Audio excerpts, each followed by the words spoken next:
I would say.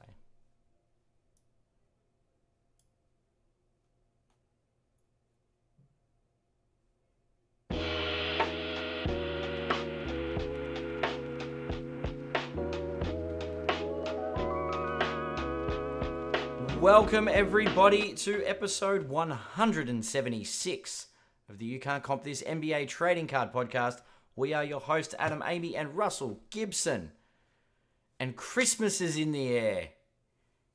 Is it? I'm pumped up. I'm not pumped up about Christmas, though. No, as far as I'm concerned, Christmas is the 25th of December, and that's it. None of this nonsense 1 month before I don't know. Christmas carols. Christmas might be a few days away for the Milwaukee Bucks or the Oklahoma City Thunder in the in-season tournament. Their Christmas could come early. The Hawks played well today, actually. I was pretty happy for them. Look, I think they've made a great effort to get where they are. Same as the Rockets, really. Like to get this far in this small, we won't call it insignificant, this little show they put on early season. It's fun. Yeah, it's a bit of fun. Darvin Ham's still undefeated. Come on. You can make up a stat about anything these days, can't you? Oh, it's great. It's great. The man's got a hell of a record in the in-season tournament. Let's get straight into it, Ad. I think we've got heaps to get through this week, so we don't really need to do the small talk too much. You have been a busy bee on socials this week, by the look of it. Thank you. So the key is to use the scheduler. The scheduler's the way to go. You're like, it's only taken me 174 episodes to work it out, but here I am. I've now mastered the scheduler. You're becoming a master of the scheduled post. So last week we had some small talk, and it came to a conversation about LaMelo versus Jalen Brunson. And you were of the opinion that Brunson was the better purchase, which took me by surprise. So I thought, if it's debate for us, I'm sure other people will be at least half interested in this. So we put up a post onto Sports Cards Nonsense, and I did edit out the You Can't Comp This logo so that the admin would approve the post. But did you then add it back in and edit it back in? Well, that's a really good idea. I should have done that. Yeah, edit the post after they approve it and change the thing. Yeah. That's some high level next level espionage. Really? Yeah, because I'm sure that'll impact their community. Yeah, I don't think so. Anyway, so if we go to our Facebook page, so You Can't Comp This NBA Trading Card Podcast, we've got a group. Please jump onto that and you can read through some of the comments. So starting at the top with Anthony Milne. G'day, Anthony. For the flip, LaMelo. Now, Ryan Miller put in a really long answer, but actually didn't really answer the question. And this is a bit of a theme as we go through all of this. Well, we have if you scroll down a little bit, some of our listeners here. This is some interesting back and forth. If you go right down to his comment section here. Okay, so and then I pressed him. You can't sit on the fence, What's your answer? Yep. Even at double the price, I'm going LaMelo and holding and just backing the Hornets not to be awful in a couple of years. He needs success to go up. Short term, it's easily Brunson, given they should be in their top 4 come playoffs time, and there'll be a boost then. Damn, I did it again. Purely financial risk versus reward, I'm going Brunson. So I think his final answer was Brunson, so let's just go with that. Yeah. I don't think we can read through all of it, but it was a really good answer, Ryan, so thank you so much. We appreciate that. Yeah. Yeah, that's a nice one. I noticed Anthony Milne actually was jumping in on that thread. Absolutely. Yeah. Writing through the comments. We can skip Ados's one, Ad, because he actually didn't answer the question. He just it's literally there's the debate. They're having the discussion. They're having our discussion in the chat. That's not the question, though. The question is, which one do you want? Yeah. And it makes it impossible, especially when you're doing a tally. You know what I mean? So, guys, pick a help lane, a brother guys. out here. We're trying to do it. That's right. I mean, give us the debate, but answer the question as well. You want to do Luke Rose? Luke Rose. Okay. Hang on. Wait, what? Brandon Miller, Eamon Thompson. So did they get a vote each, or Brunson by a bee's wiener. I'd even go Cam Whitmore and either get back on another team or snaffle him up. Brunson by a bee's wiener. So actually, I think Luke's is a perfect answer because he's got a bit of banter in there, but then he actually answers the question. You know what I mean? So ADOS, you need to be paying attention to. I saw. Did you see what Jerry's response to that? Luke, amen to that. Very clever there. Very clever. Yeah. Daniel's got JB and Paul Stahl. They're both hot. For some reason, LaMelo isn't as hot as he should be for what he does. Both great ballers and stats to back it up. And then his answer ended up being Jalen Brunson. So thanks, guys. You really had to hold people to account with this one, didn't you? Absolutely. There were a lot. The fence was just not dealing with the intense amount of weight of our listeners not picking one or the other. The sports cards nonsense replies were a lot more direct than what we had on our page. So I think the guys from our page maybe know us a little bit better and know we like to sort of segue as much as we can. So True. But basically, I think we can probably skim through this a little bit now. What, Jalen? He could have written JB, I guess, to be a little bit shorter, right? Any of these you want to read out, Ad? Yeah, Adam Amy said, Russell Gibson, surely the title of ultimate hype versus substance debate is Luka versus Jokic. So technically you didn't answer it either, but next week we can do this one for you, Ad. No problems at all. Let's table that one for a future one. But I'll go Brunson anyway. I think Ryan Jameson's one is actually worth reading this one out because LaMelo is far better talent than Brunson, but the delusions of grandeur Knicks fans possess might keep Brunson prices high. So I think that's actually a really interesting take. And at the end of the day, that might be the truest thing that's happening here. LaMelo has definitely got an insane amount of talent. I think the thing that's going to... LaMelo's ceiling is higher. I'm not going to argue with that at all. Yeah. And I think realistically, the thing that holds him back for me is the injuries and then the team. And so...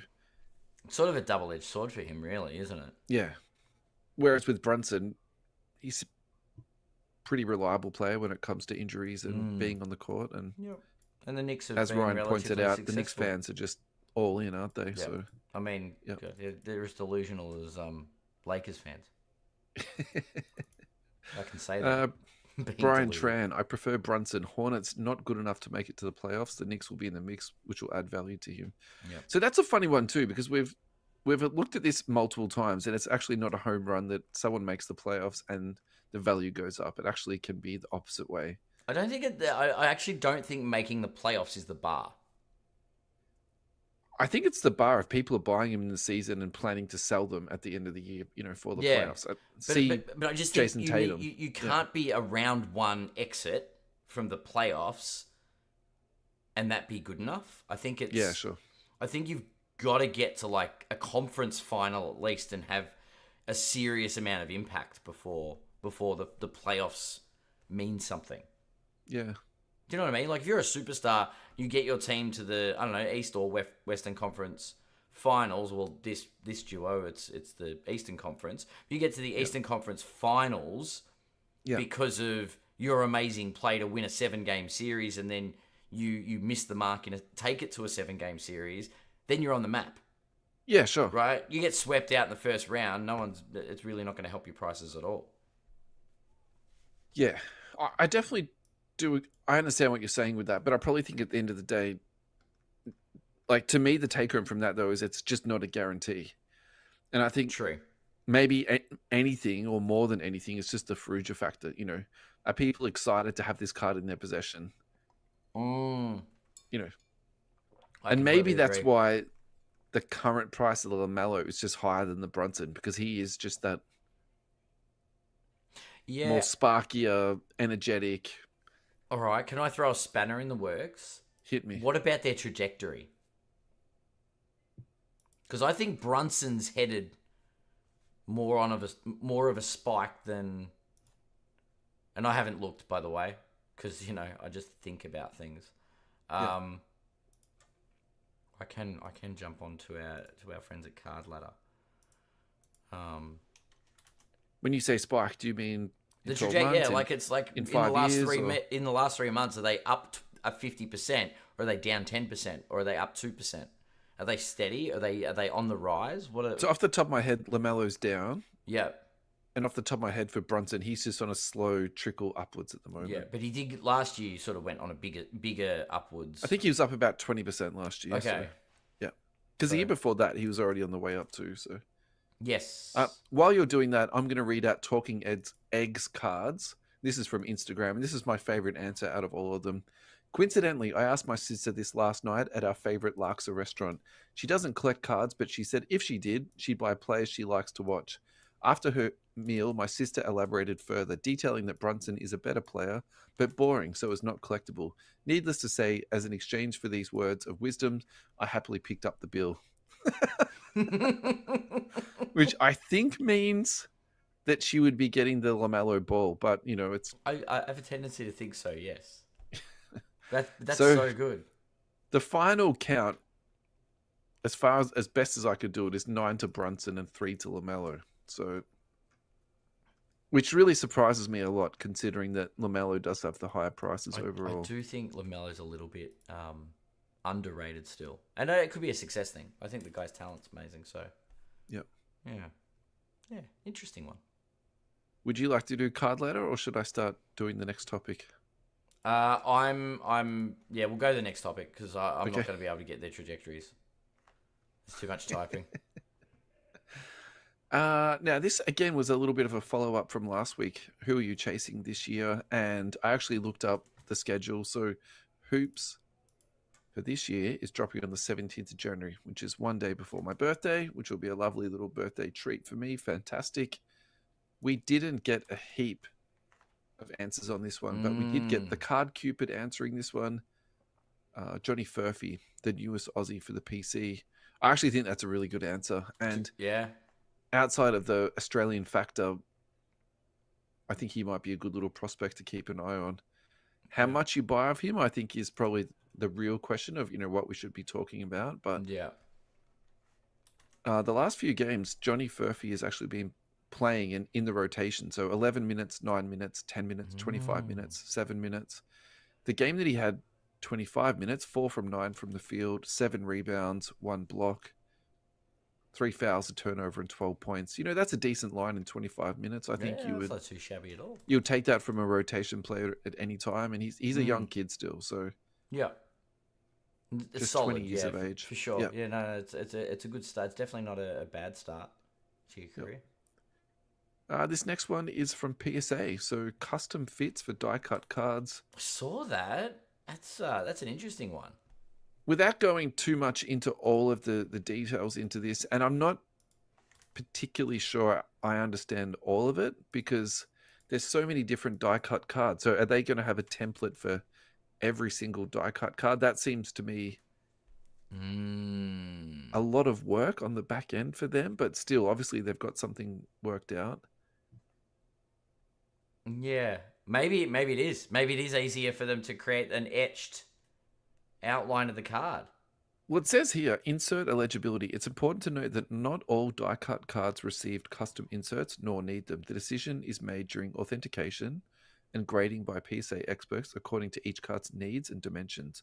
Rule of thumb, if a card's edges align with at least 3 internal rails of a PSA holder, it's likely that no insert is needed to stabilize.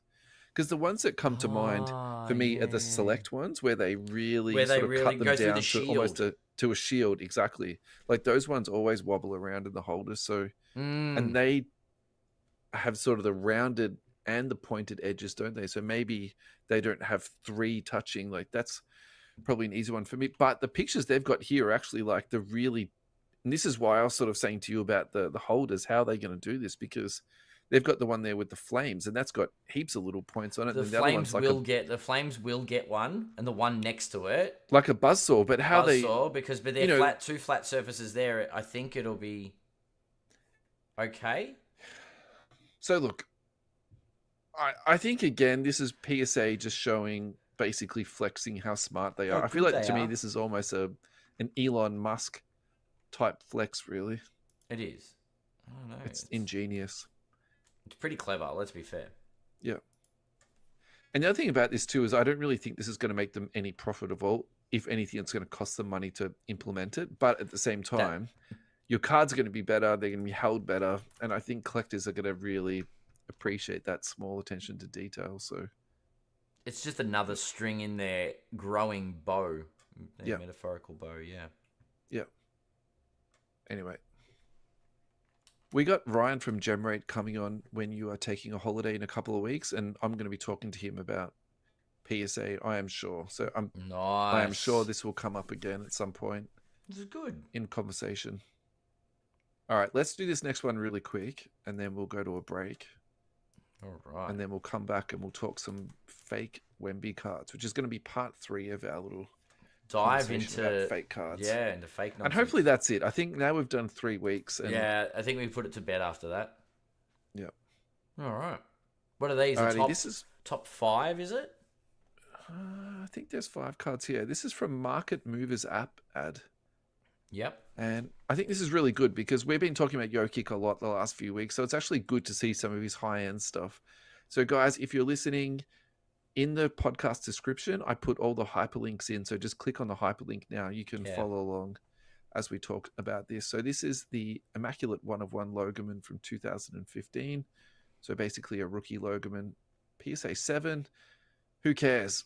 Even if it's PSA 6 or 5, that's still, That's an impressive card. near That's a mint one of card. one. Yep. Sold for $205K.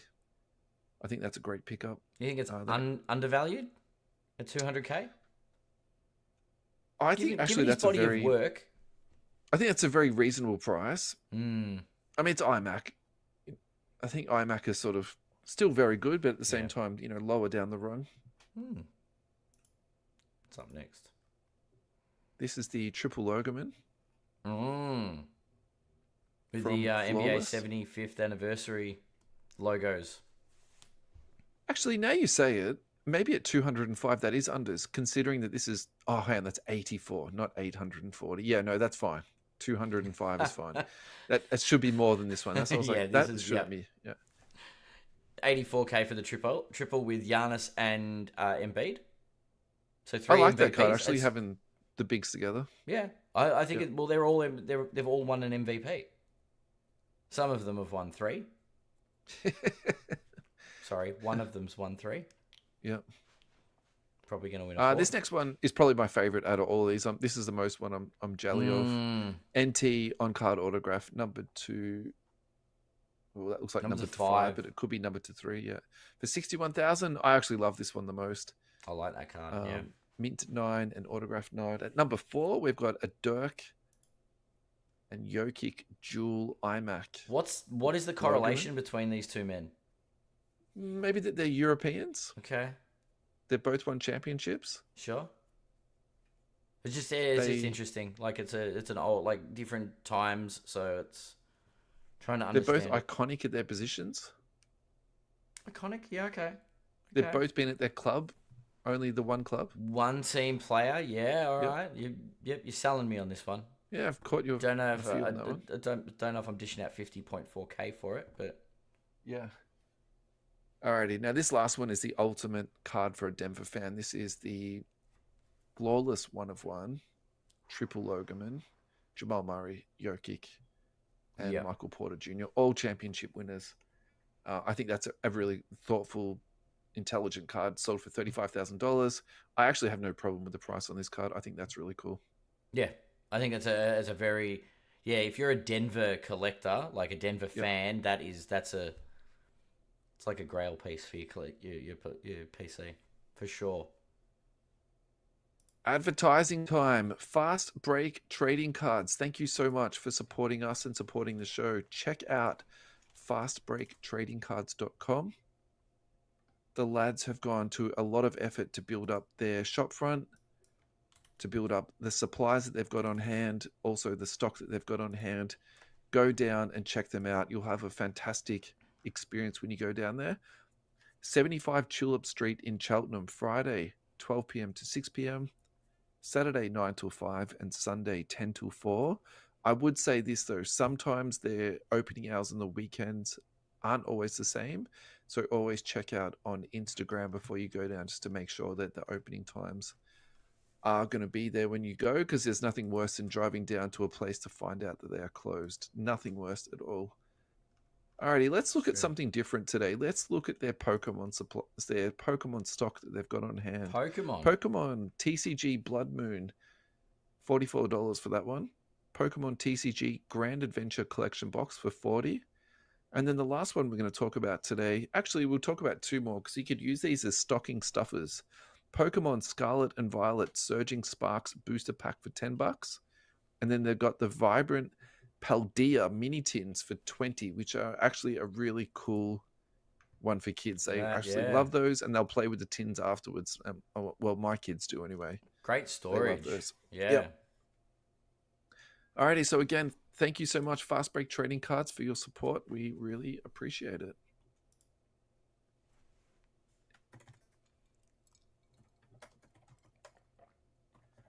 Adam, are you feeling refreshed? How was your drink? It's great. I've got a nice little refreshing glass of cordial.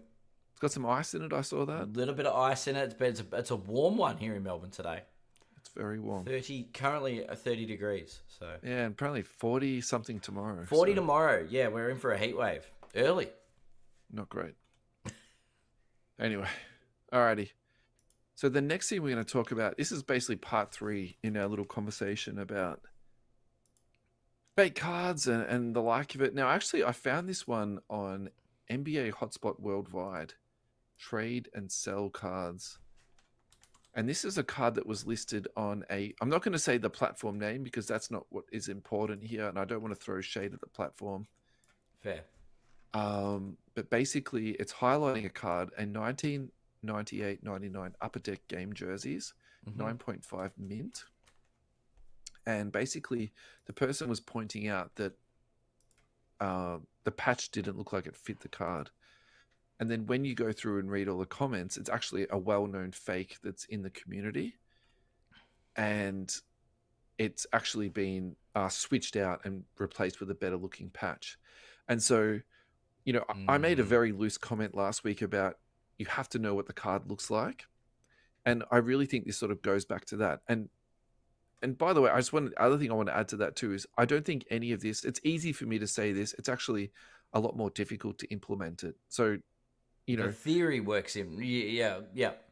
What I'm trying to say is like, don't feel frustrated because I'm saying this and you don't know, because like that's not the point of me saying it. It's just more supposed to be just talking about, you know, educating yourself and then being able to find the resources.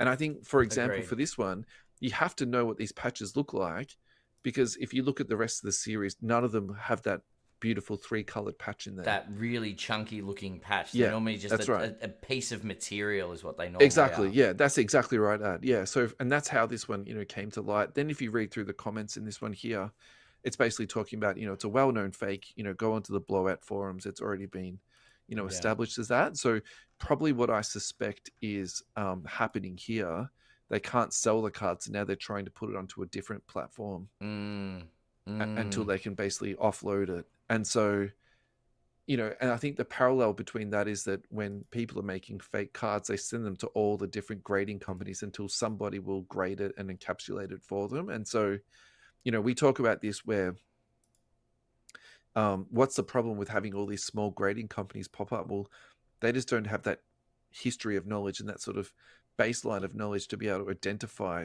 you know, cards. And I think that's probably the thing that I keep going back to with PSA. It's like the worst case scenario is that they encapsulate a fake card for you, then they've got the 100% money back guarantee on it. It's true. They'll reimburse you for it. So if you scroll down on this one, excuse my pronunciation on it, Maurice Kolowski has actually got a picture here of what the patches actually look like. Yeah. And so, you know, it's just really good. The T-Wolves has got a bit of zigzag in the patch in it, but it's not. It's nowhere near it. See the Kobe one. It's a barely anything patch. Yeah. You can see it. Tiny. It's not. You know what? The really funny thing to me is that actually the difference is quite subtle when you think about it. Because if you look at the Houston Rockets one, actually that's got a bit of detail into it. True. And so does the Nets one. Yep. The Nets one. Yep. And the thing that really gets me at is that someone actually pulled a card apart, replaced it to the point it still is immaculate condition because it's been graded by BGS at a 9.5. That's incredible, isn't it? When you say that, that's actually amazing. Takes a bit of skill. Yeah. Highly skilled. Yeah. Alrighty. So let's talk about our little post that we put up. So the card that we found was that fake Wemby. This is from our Instagram. Mm-hmm. The _short_print. A lot of fake cards are coming in via Asia through Card Hobby, especially TCG. Yep. The front of the cards have a film finish and feel to it with no indentation. What did you notice with the Prism cards that stood out as fake mainly? So look, I actually didn't find this myself. I found this on... Where did I find this? Off Google anyway. Yeah. But if you look at the top of the card, that's where you can see the indentations at the top don't match what a real one looks like. Yeah. But at a very quick glance, you wouldn't know that. Wouldn't know it if you were So, just. It's in my opinion, that's an excellent fake. Yeah. It is. There's nothing excellent about it, but you're right. It's a very good counterfeit card. Unfortunately, we didn't have any answers on our Facebook page, but Adam, what have you got to add to this? Look, I think it's, especially over the last couple of times discussing it, it's become pretty obvious and apparent that fake cards are a thing, and that we are, as a hobby, open to exploitation if we're not paying attention. Yeah. And nobody's safe. You know what I mean? Like, it's that if you don't pay attention, you switch off for the slightest of moments. Yeah.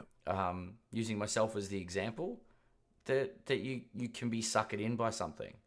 Mm. And there was, like, obviously the comments, like, it says altered in the description. It's not a genuine card. You shouldn't be allowed to do that. Yeah. You shouldn't be allowed to sell for profit or for money something that's not a genuinely licensed product. Yeah. Especially in a market like collectibles. Yeah, I think to add to that, it would be nice to see a platform set the example and say, agreed, we're not going to allow this to happen on our platform. I think that would be a really nice thing. Yeah. Do I think that that's a far-fetched idea? Yeah, I couldn't actually imagine eBay implementing that because it would probably cost them hundreds of thousands, if not millions of dollars a year. Yeah, like, it's too idealistic, isn't it? But yeah, it's a pure thought, and I completely agree with it. The practical approach of it is not as easy. Well, the funny thing is, actually, eBay's gone to a lot of effort to improve the experience for buyers. I agree. Look, as I said last week, that you can have things taken down. Yeah. But when they're fakes like this one, they quick photo match and they go, nah, that's the genuine card. We don't. Your claim's been refuted. Yeah. Yeah. Look, I think my closing thought on this is that when I did spend a bit of time looking for the sold comps on that fake Kobe of yours. Yeah. There's a lot of them out there. Yeah. Once you do the digging, you start to. Yeah. And there's a lot of them being bought and sold every week. Like, not just one a week, like maybe 3 to 5 a week is probably what I averaged out, right? And there's quite a bit. When you say it like that, it's actually something that's happening, very regularly. A lot. And if people are buying them and they know what they're buying, I've got no issue with this at all. But if people are buying them thinking that they're getting a cheap kaboom, or a kaboom that's, say, 10% less than comps, like that to me is a huge problem. That's what I mean. If the card's been bidded up to like $2,000, yeah, like when you're paying the proper prices or up in that ballpark, that's just robbery. Where obviously the buyer's under the impression it's the real card. Yeah, that's a little bit different. Yeah, and I think that's definitely got to be policed in some way, shape, or form. Yeah, no. But no appreciate eBay have taken down. Like, I tried to go on my tirade on eBay and report things where I can. Some are good, some are bad. But it's that, do your part for the community. You see it, you try and stomp it out. Yeah. Why don't we do a pump up for our YouTube ad, and then we'll go for our next break. Let's do it. Yeah. I mean, update at the moment, we are currently at 92 subscribers. Yeah. Notice a couple of extra faces in the in the stream saying that there are people watching us live. So maybe a couple of people have ticked that bell for notifications. No pressure So thank whatsoever. you so much, guys. You know, we appreciate it. Yeah. Yeah, it's we really appreciate that you like to come and hang out with us and listen live. I mean, obviously, people have their routines. Some people may listen to us on Spotify, on Apple Podcasts, like their own platforms. But it's nice that you can come back to YouTube, listen to full episodes. I've even broken down a bunch of our segments, which I'll continue to do. We put up the shorts, so you get snippets from the show. And yeah, some of our critical interviews. So yeah, go and check out the page. Give us a subscribe, like a couple of the videos. We really appreciate the support. Yeah, and none of our content is behind a paywall, so Yeah, we don't have a option for you to remunerate us at all. And currently, this is the way we want it to be. So if you would like to thank us in some way, it's by giving us that subscribe. That's my pitch to you guys because we value not having content behind paywalls. Yep. And what would really help us is just us to subscribe. And another way we would like to give back to you guys, once we get to 150 subscriptions on YouTube, we're going to do a giveaway. We're going to take every single name that's in the YouTube subscription list. We're going to randomize it, contact that person.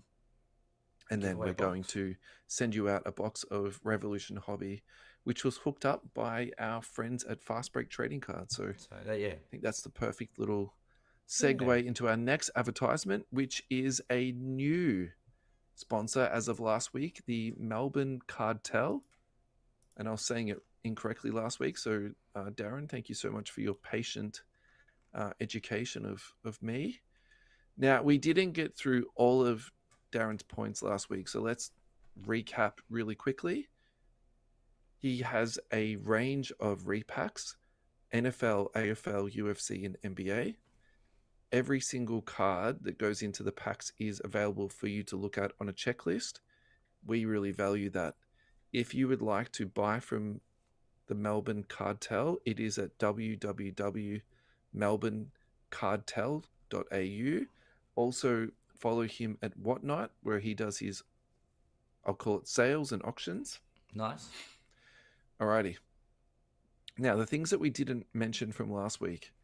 No bubble mailers. Everything that is going to be packaged and sent out to you will be done in their professional packaging. And when you open it, you'll feel like it is an experience. It's a brand you can 100% trust. We are a registered business that pays tax.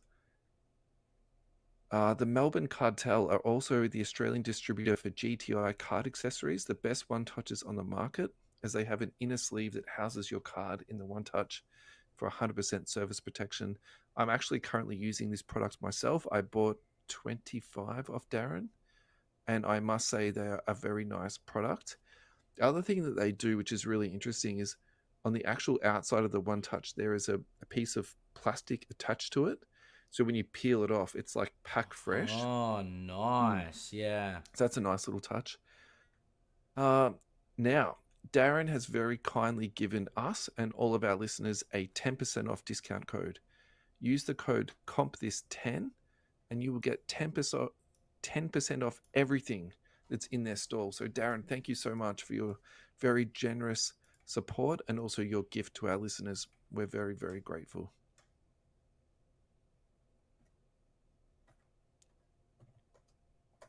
Adam, how are you feeling, buddy? Feeling great. Great. Now, we've got a new segment called Adam's Cards.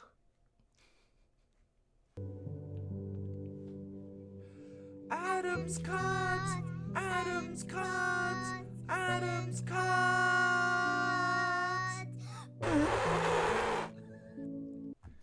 Now, we spent many hours preparing that introduction for you today, Adam, so don't let this segment down. Can I ask a question just quickly? Of course. Was that you or your daughter that did the raspberry at the end? Because I'm unsure. It was a combined effort. It was a joint effort? We did a few takes. I'm not going to lie to you. Was that scripted? Yeah, I wrote the script. What did you think? I thought it was good. I thought it was great. Oh, thanks. Appreciate it. Yeah, you're welcome. Right. I guess I should start with just by going. All right, off we go. Adam's card. All right. Well, I've got a subset, an insert set. Yeah, talk to me. Which is funny. So I've got the 2017-18 Panini Revolutionaries. Yep. In the Impact variant. Great. Is my chase. One of the chases I started a little while ago. Every now and then I jump onto eBay. I look to see if there's cards available. Yep. The first of which, recently in the last month, I picked up a David Robinson, from listener of the show, friend in the Sports Cards Australia group, a David Robinson. Now, you might notice, for those playing at home, that the Impact has a very kaboom feel about it. Yeah, I believe that's the one that we call the baby kaboom. The baby kaboom, that would be correct. I actually don't know it as the Impact. I'm not going to lie to you. To me, that's the baby kaboom. The baby kaboom. So I thought, what better way to chase a set of baby kabooms than the Revolutionaries? That's some of the greatest players of all time. So the David Robinson, I came from one of our listeners and friends from one of our sports card groups. But the one I really want to talk about is the John Stockton that I recently picked up. So it was like $7.50 plus like $5 postage, really good price on eBay. And I was headed home and I got a notification that I'd got a refund on eBay. And the first thing that went through my head, full transparency, is, oh, here we go again. He doesn't have the card. He's already sold the card. I guess I'm not getting the John Stockton. Anyway, so I went, I'm like, oh, what's the reason this time? So I look in. Anyway, so I hope he doesn't mind the shout out. Tim Price, who's a long-time listener. He deserves the shout out, by the way. Long-time listener of the show. Yeah. In our Facebook group, has made many a contribution and comment on a post. Issued the refund and said, I'd heard your story with regards to what happened with that lovely Kobe Kaboom nightmare. So he comped me the card. So it was, free of charge. He gave me a full refund on the card and sent it out. So that doesn't get any better than that. That was a very humbling moment for me. There was a lump in my throat. I was very humbled, and I really appreciate the gesture. It was it really reinforces to me after everything we've talked about in the last few weeks about fake cards and people trying to rip other people off. Just a small gesture like that is just something that really reinforces to me all the good in this hobby. Yeah. And the amazing people takes people me we back have. to what people were saying at the Hobby Hangout, mate. That it's the relationships, it's the people you meet, it's the community. Blah, blah, blah, blah, blah, all that stuff that, people repeatedly said in almost like every, interview. Yeah. So thank you so much, Tim. I really appreciate it. And if anybody else has got Revolutionaries, Impact 17-18, they want to help me get the set, reach out for sure. PM me. How many have you got to go at? It's a set of 22. I think I'm ways away. I've only got like 6 or 7 of them. I only started the chase earlier this year, but I just pick them up where I see them. I just go looking for them. I think they're a very beautiful card. The Impact foiling, obviously the Kaboom feel about it. I like it. And they're not numbered. There's nothing particularly crazy collectible about them. They're not like a limited range. The Kobe's probably going to take some time getting because I don't have the Kobe, but working on it. I mean, boo-hoo, you have to go out and buy a Kobe. I know, right? Like that. You'll get over that. I feel like it's not outside of my comfort zone going out to buy a Kobe. Yeah, that's fair. That's a good point. Speaking of Kobe in that product, his autographs are live in it. So if you ever do come across a well-priced 17-18 Revolution box, you're better off to rip it than flip it because a live Kobe autographs are in there. And what's the going rate for your average run-of-the-mill on-card auto for Kobe's a couple of grand, isn't it? So basically about 12 months ago, it was sitting in that sort of $1,000 mark. Yep. I would say getting one for $1,800 Aussie these days would be very challenging. Yeah. If you spent $2,000, you could comfortably get one. Yeah. Incredible. New Kobe doco coming out too. The price is slowly trickling up. I think that's the best way to describe it. Yeah. Now, speaking of Kobe Bryant autographs, this is from the Real 27 guy, and he has got a excellent video up about the Ja Morant Kobe Bryant dual autograph from Hoops. And that is from 1920, if I'm reading that correctly. And the reason why I wanted to talk about this is because I know you love Kobe, but also too because just to remind people that there are some really high-end cards that can come out of Hoops. They were the case. I remember that year. They have the dual autograph. They still do it. Yeah. The problem is most of them now are redemptions, and you just don't see them.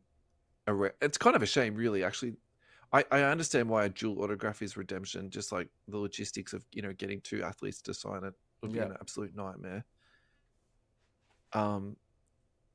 But Hoops does come out with some really good stuff, and those dual autographs are extremely collectible.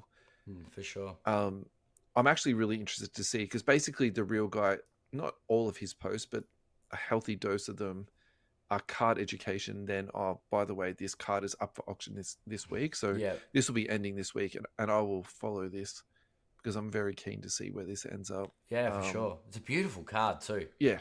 And the grade on it is excellent, 9.5 and 10 on the autograph. So, yeah. Congrats to the owner / buyer, I suppose. Yeah. Gem rate news. Now, Ryan has been up to his usual high-end antics. Oh, wow. This is the Topps Chrome Universal Pop Report summary. Now, basically what Ryan has done here is gone through all of the grades. So PSA, Beckett, SGC, CGC on all of the Topps Chrome stuff.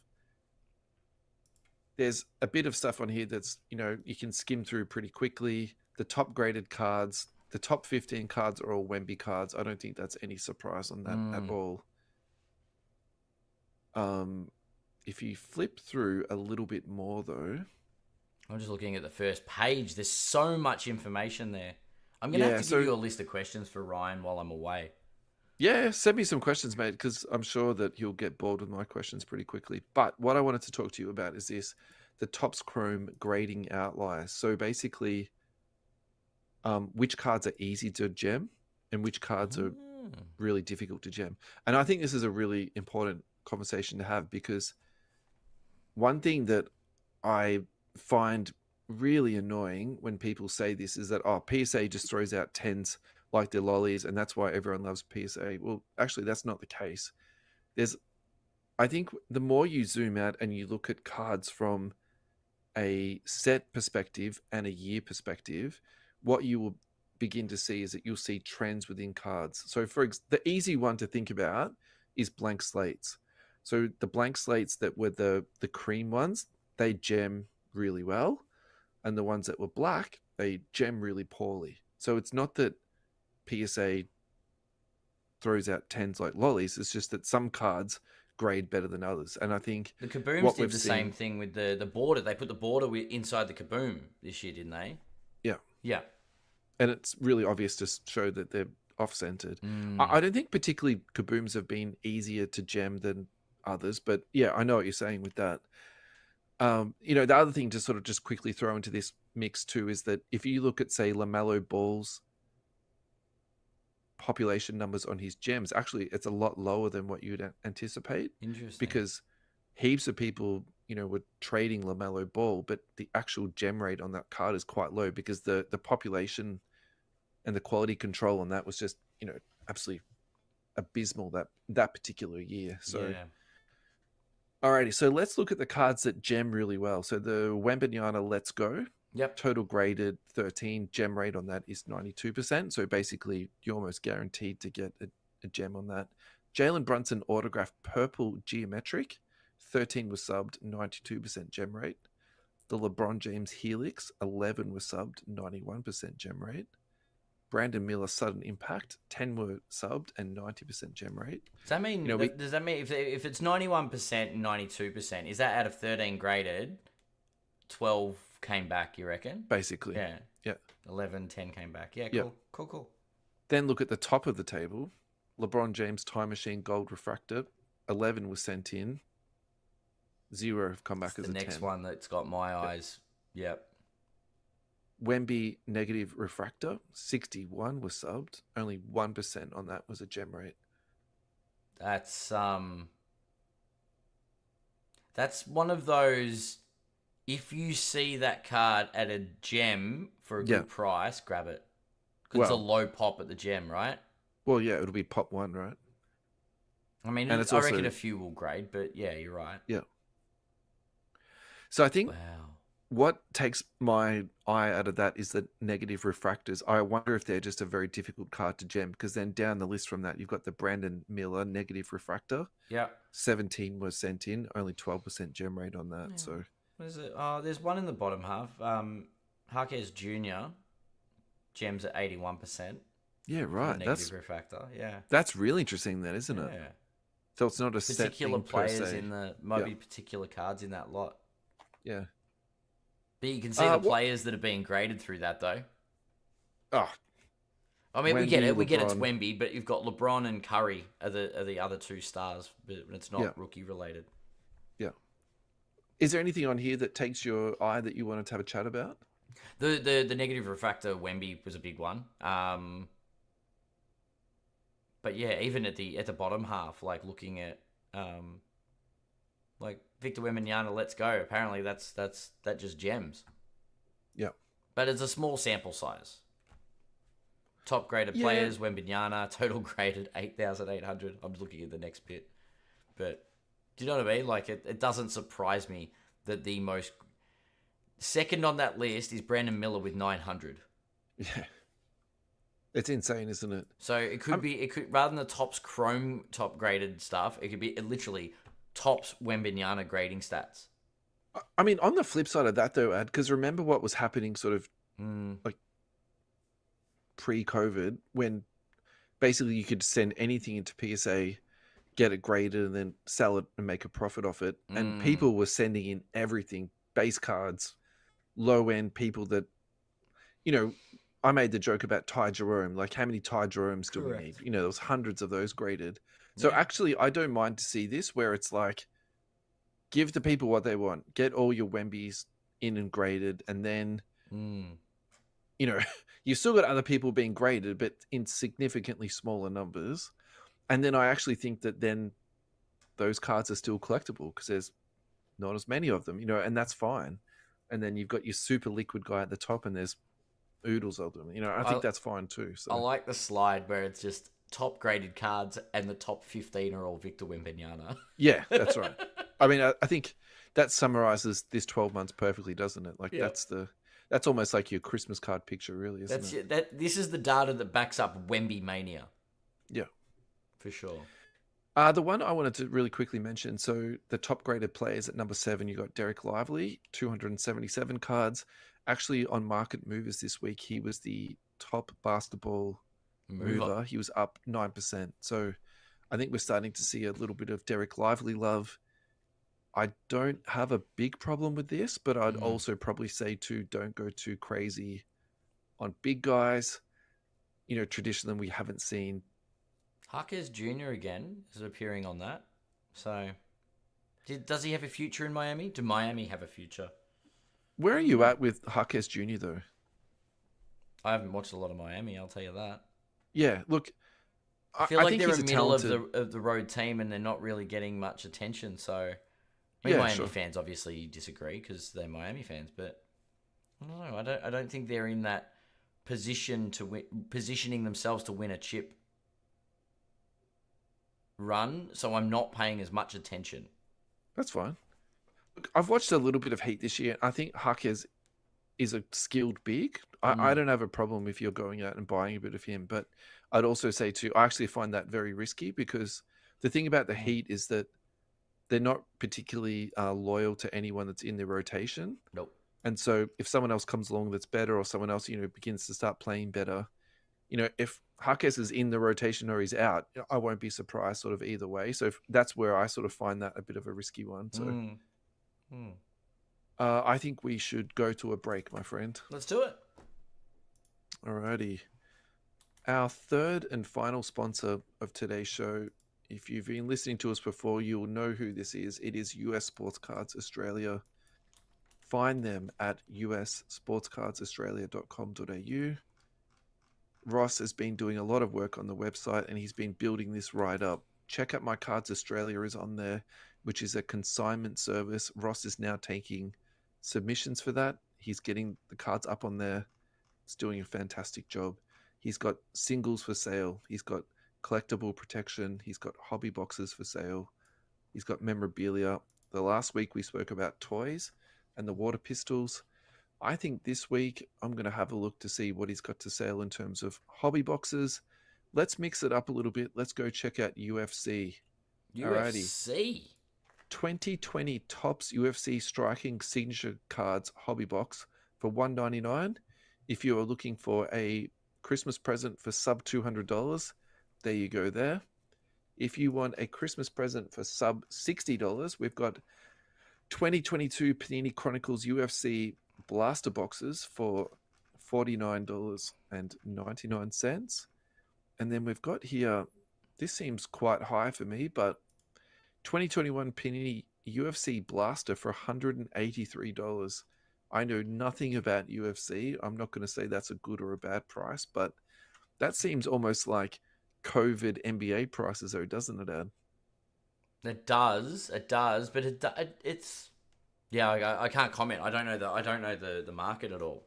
We might But need maybe to it touch base says with Rice it says on that one. debut edition, so maybe That it's the could be first it. release.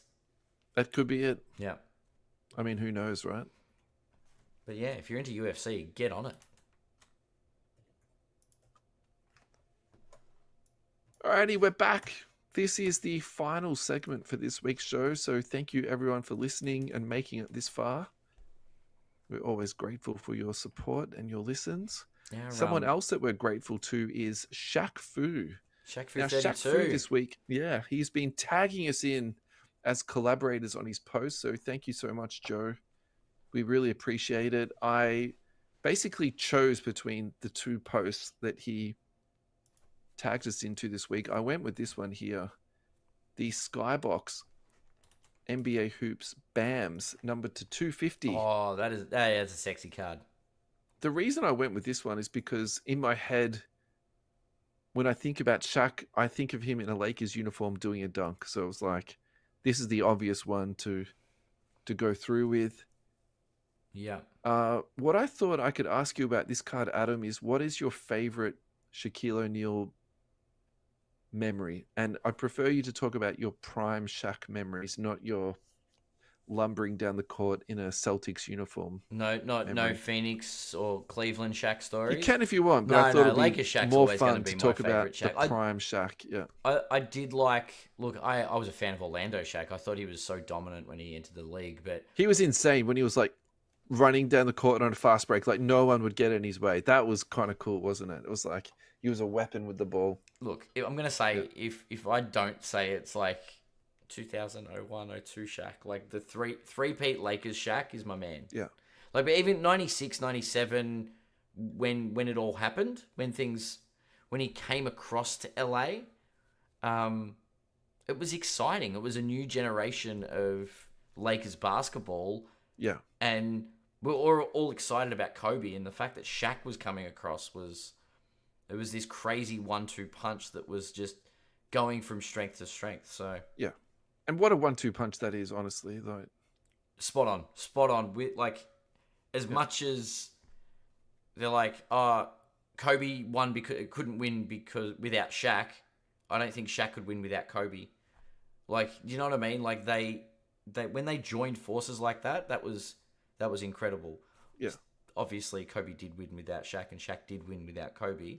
But I don't think it was the same level of dominance that those two showed when they were together on those Lakers teams with Phil Jackson at the helm.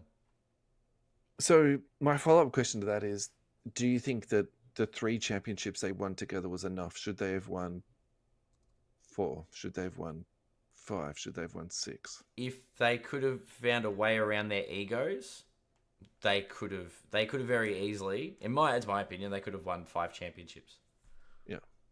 if not 6. Because that's my feeling about that team was that, yeah, they won 3, but it almost feels like they underachieved a little bit because, I mean, the you know what I fourth mean? Like, one not getting up, I think, was the nail in the coffin. Do you know what I mean? Like, yeah, but they could have run it back, and they could have got another couple. they could have out of it. retooled, put more pieces around them, and yeah, Yeah, yeah. yeah. I completely. I think it's a shame, but it was. I still think that Lakers that Lakers dynasty there, that three-peat, Yeah. is one of the greatest teams of all time. So This next one is a little bit of a mini flex. So you all know how much I love breaking WNBA. We had insane luck. We had 2 gold vinyls come out of the one case. If my memory serves me correct, we might have had 3. But anyway, here we definitely had 2. Now, both of these went to friend of the show, Scotty James. nice. Or you can find him as Surly Sports Cards on Instagram. Nice. He sent both of those in for grading, and both of them came back as a 10, which is it's so good to see. Cha-ching. Anyway, wow. congratulations to him. No pressure, mate, but I still haven't got any better photos of these cards. So when I get better photos, I will put these up on Insta again. So again, congratulations, mate. They are very, very, very nice cards, though. That's for sure. Now we got some trade news, We've got actually 2 pieces of trade news, and the second piece I haven't put into the run sheet because it literally just happened today. But the first trade that happened was announced by Shams. The Miami Heat have agreed to send Thomas Bryant to the Indiana Pacers. So basically there's 2 parts to this. The Pacers have got a lot of injury problems at the moment. 2 of their bigs have got season-ending injuries. Thomas Bryant is a serviceable rotation big. So that works out fantastic for the Pacers.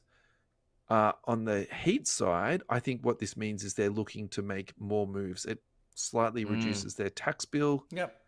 And there's some really funny rules that my head's not properly around, but basically it takes them below an apron, so then they can make more. They have more flexibility in terms of their trade. For sure. So I suspect that something else is a brew. the Heat is going to be doing something. Yeah. And then the second trade that happened today was Dennis Schroeder was traded from the Nets to the Warriors. That's a big move. Yeah. So the context around this is that D'Anthony Melton has a season-ending injury.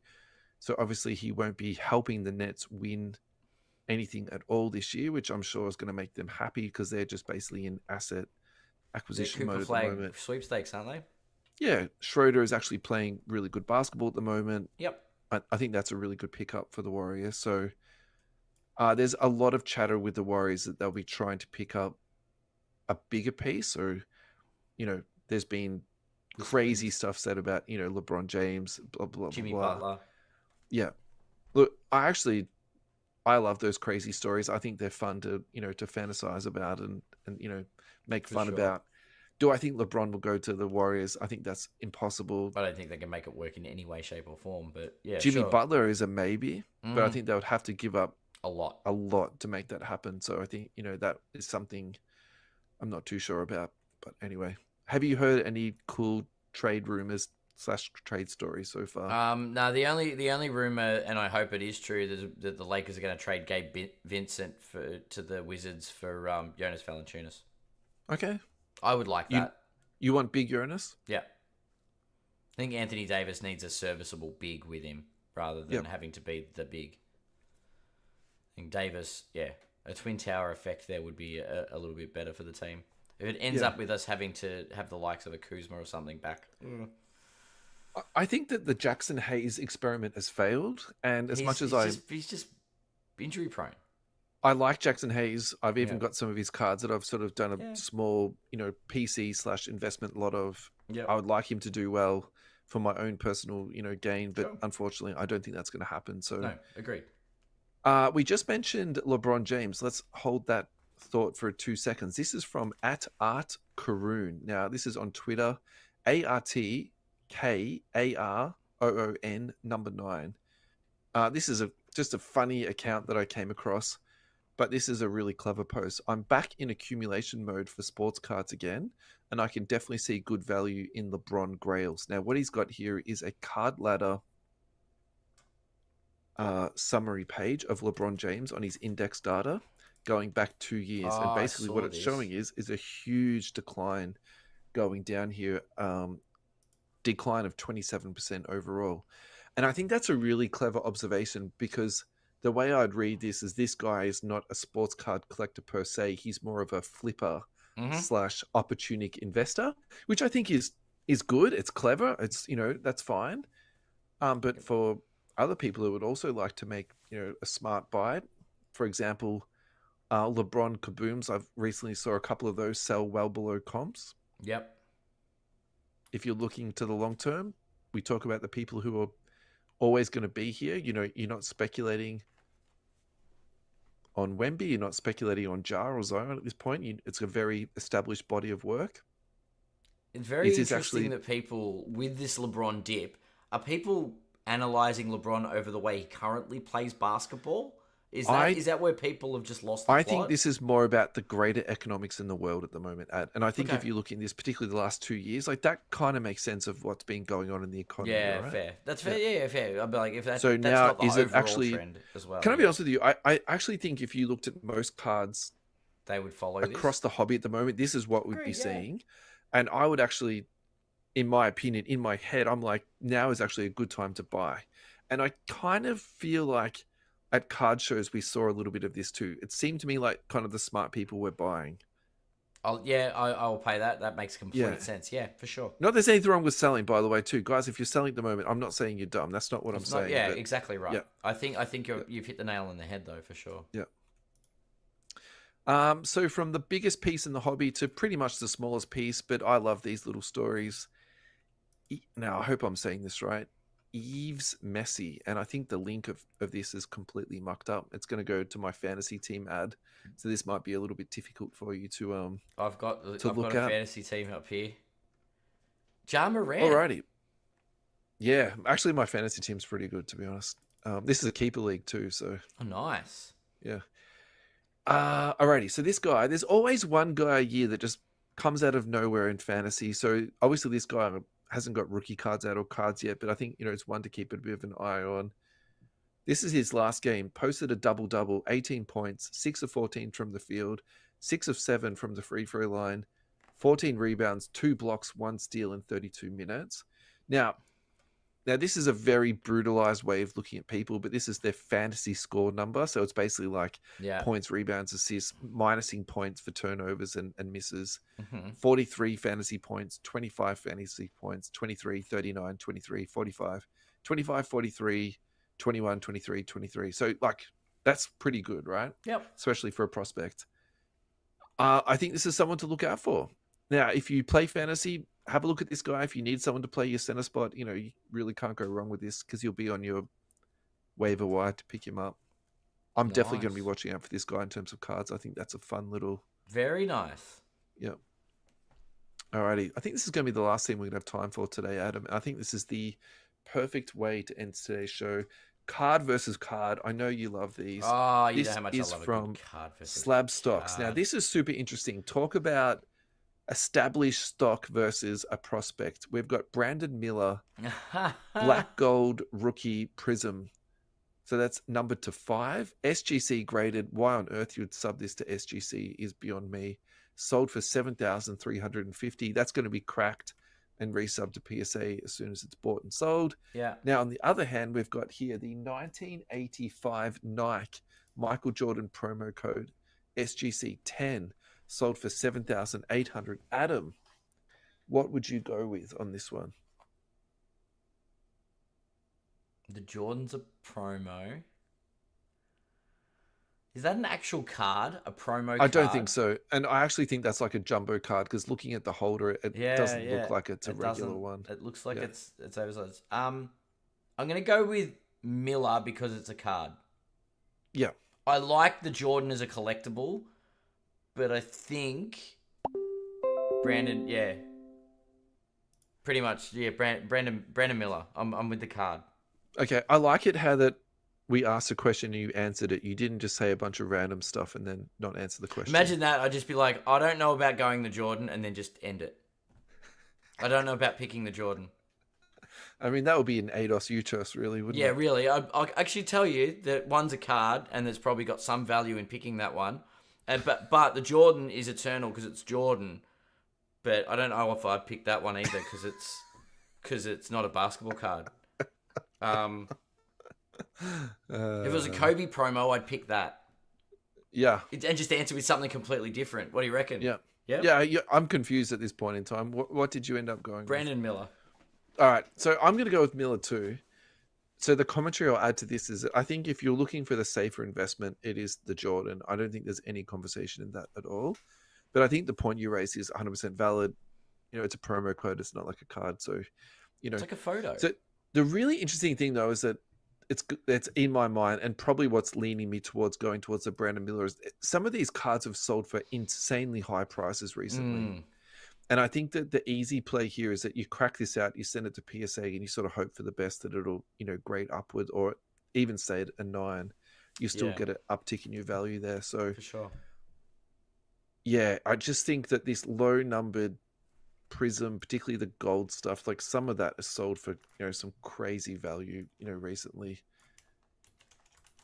Thank you everyone for listening today. Thank you, Adam, for tuning in. I've had a fantastic night. I can't believe that it's already been an hour. I know.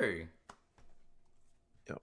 I know. But yeah, it's been a great show. There's plenty to talk about, and next week maybe some Giannis reflections with the NBA Cup final all done.